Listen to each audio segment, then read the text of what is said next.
உலக இரட்சகர் ஆண்டவராக இயேசு கிறிஸ்துவின் அற்புதமான நாமத்தில் அன்பானவர்களே உங்களை வாழ்த்துகிறோம். பொல்லாங்கை விளக்கி ஆசீர்வதிக்கிறவர் நம்முடைய கர்த்தர். சகல திறவுகோள்களையும் கையில் வைத்திருக்கிறவர் நம்முடைய தேவன்.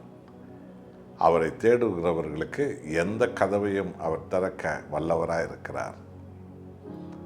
அதோடு மாத்திரமல்ல, ரோமர் 14ஆம் அதிகாரம் 9வது வசனத்தை வாசித்து பாருங்கள்.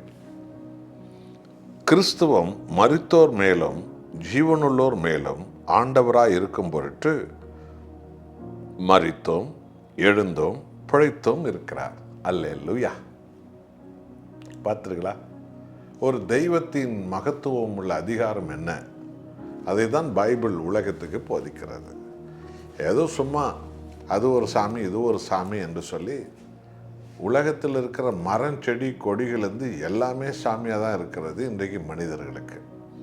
காரணம், அவருடைய ஆத்தும கண்கள் மூடப்பட்டிருக்கிறதுனால சர்வத்தையும் உண்டாக்கிய மனித குலத்தை உண்டாக்கிய ஒரு தெய்வத்தின் அதிகாரம் என்ன, மகிமை என்ன, மகத்துவம் என்ன என்பது இன்னும் தேடி ஆராயவர்களாகவே இருக்கிறார்கள். ஆனால் இங்கே பரிசுத்த ஆவியானவர் ஆண்டவராக இயேசு கிறிஸ்துவை பற்றி சொல்லும் இந்த சத்தியம் என்ன? கிறிஸ்துவம் மரித்தோர் மேலும் உயிருள்ளவர்கள் மேலும் ஆண்டவராக இருக்கும் பொருட்டு. அப்போ அவர் யாருக்கு ஆண்டவர் என்று தெரிகிறதா? உலகம் உருவானதுலேருந்து இன்ன வரைக்கும் இந்த உலகத்தில் வாழ்ந்துட்டு கடந்து போயிட்டாங்களே, அந்த ஆத்துமாக்கள் மேல் அவர் அதிகாரம் உள்ளவர். இன்றைக்கு உலகில் உயிரோடு இருக்கிறாங்களே, சகல ஜாதி, மதம், இனம், குலம், கோத்திரம், அரசாங்கம், அரசியல், மதம் என்று எல்லாவற்றின் மேலும் அதிகாரம் உள்ள ஆண்டவர். ஆகவே அவர் மரித்தும் அவர் உயிர்த்தும் நித்தியத்திற்கு பிழைத்தும் இருக்கிறார். அல்லேலூயா. ஆகவே அன்பான தெய்வ ஜனங்களே, நாம் ஆராதிக்கிற ஆண்டவராக இயேசுனுடைய அதிகாரம் என்ன? உலகத்தை கடந்து போன ஆத்துமாக்களின் மேலும் அவர் அதிகாரம் உள்ளவர். அதில் யார் மனம் திரும்பி உத்தமையாக வாழ்ந்தாங்களோ அந்த ஆத்துமாக்களை அவர் உயிரோடு எழுப்புவார் வரும்போது.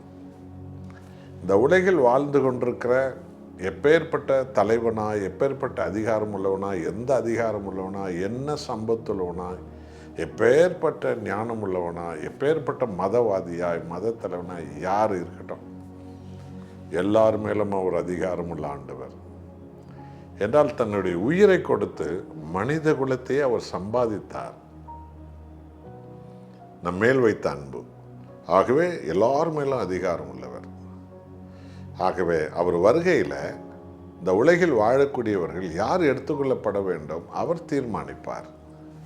என்றால் அவர் அதிகாரம் உள்ளவர். ஆகவே அன்பானவர்களே, அவர் என்றைக்கும் இருக்கிறவர்.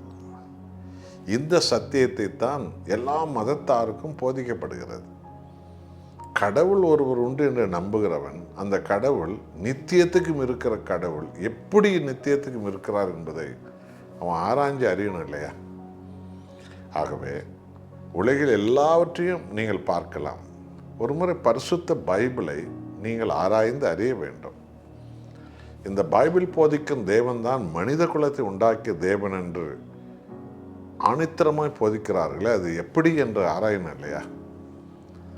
மனித குலத்தை உண்டாக்கினதுனால தான் மனித குலத்தை மீட்க இயேசு கிறிஸ்துவாக அவர் வந்தார் என்பது ஆராயணும் இல்லையா? அவர் சொன்ன வார்த்தை தான் பூமியில் இன்றைக்கு நிறைவேறி கொண்டிருக்கிறது. அதனால தான் இந்த உலகமே இன்றைக்கு கலவர பூமியாக இருக்கிறது. அவருடைய வசனம் இன்றைக்கு நிறைவேறுகிறது என்பது ஆராயணும் இல்லையா? ஆண்டவராக இயேசுத்தான் திரும்பவும் வந்து எல்லாரையும் நியாயம் தீர்க்கிற அதிகாரம் உள்ளவர் என்பது பைபிள் போதிக்கிறது. இது ஆராயணும் இல்லையா? அறியணும் இல்லையா? ஆகவே அன்பானவர்களே, பிரயோஜனமற்றவைகளெல்லாம் ஆராய்ச்சி ஒரு பிரயோஜனம் இல்லாமலே மனுஷன் மண்டையை போடுறான். எல்லாரும் ஆராயிறான், ஒன்றும் அறியல. ஆனால் எல்லாவற்றையும் உண்டாக்கினவரை நாம் இந்த வேதத்தின் வழியாக ஆராய்கிற அறிவு நமக்கு வரணும் இல்லையா? அப்பொழுதுதானே மெய் தெய்வத்தை நாம் கண்டுபிடிக்க முடியும். மெய்யான ஆண்டவரை, மெய்யான இரட்சகரை நாம் தெரிந்து கொள்ளணும் இல்லையா? ஏதோ ஒரு கடவுள் நம்பிக்கை உங்களுக்கு இருக்கலாம், போதாது. அது யார் என்பதை நீங்கள் ஆராயணும். அது எப்படிப்பட்டவர் என்பதை நீங்கள் தெரிஞ்சுக்கணும் இல்லையா? பாரம்பரியமாக, தலைமுறை தலைமுறை பாரம்பரியமாக தான் என்று நம்பிக்கொண்டிருக்க வேண்டாம். இந்த உலகத்தின் ஆரம்பம் யார், முடிவு யார் என்பது ஆராயணும் இல்லையா? இந்த உலகத்தை ஆளுகை செய்கிற தெய்வம் யார், ஆராயணும் இல்லையா? மனிதனை மேன்மைப்படுத்தும் கடவுள் யார், அது ஆராயணுமா இல்லையா? மனித குலத்திற்கே இன்றைக்கு அறிவொளியை கொடுத்த கிறிஸ்தவம், அந்த தெய்வம் யார்? விழுந்தவர்களுக்கு கை கொடுத்து உயர்த்தும், சமுதாயத்தை உயர்த்தும் ஒரு தெய்வம் கிறிஸ்து, அது ஆராயணும் இல்லையா? தள்ளப்பட்டவர்களை சேர்த்து கொள்கிற தெய்வம் இயேசு கிறிஸ்து, அது ஆராயணும் இல்லையா? ஆகவே அன்பானவர்களே, இந்த ஞானத்தை இந்தியர்கள் அறிய வேண்டும். அப்பொழுதுதான் மெய் தெய்வத்தை, கர்த்தராக இயேசு கிறிஸ்துவை அவர்கள் கண்டுபிடிக்க முடியும். நாம் ஜெபிப்போம். நல்ல பிதாவே, எங்கள் ஆண்டவராக இயேசு கிறிஸ்து சகலத்தின் இரட்சகராய், மனிதகுலம் முழுவதற்கும் அவர் ஆண்டவராய், மீட்பராய், சிங்காசனத்தில் அமர வைத்த தயவுக்காக நன்றி. கிறிஸ்துவம் மரித்தோர் மேலும் ஜீவனுள்ளோர் மேலும் ஆண்டவராய் இருக்கும் பொருட்டு மரித்தும் எழுந்தும் பிழைத்தும் இருக்கிறார் என்ற மகிமை எத்தனை ஆச்சரியம்! எங்கள் இந்தியாவில் உள்ள 140 கோடி மக்களின் அறிவு கண்களை திறந்து ஆண்டவராக இயேசு எப்படிப்பட்ட தெய்வம் என்று ஆராய்கிற அறிவை எங்கள் இந்திய ஜனங்களுக்கு தாரும். இந்தியாவில் உள்ள மத தலைவர்களுக்கு தாரும், அரசியல் தலைவர்களுக்கு தாரும், அதிகார தலைவர்களுக்கு தாரும்.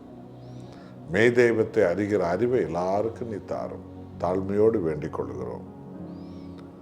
எல்லாரும் ரட்சிக்கப்படுவது உம்முடைய அநாதி சித்தம் அல்லவா? அப்பா, எங்கள் ஜெபத்தை கேட்டருளும். இயேசு நாமத்தில் பிதாவே, ஆமென்.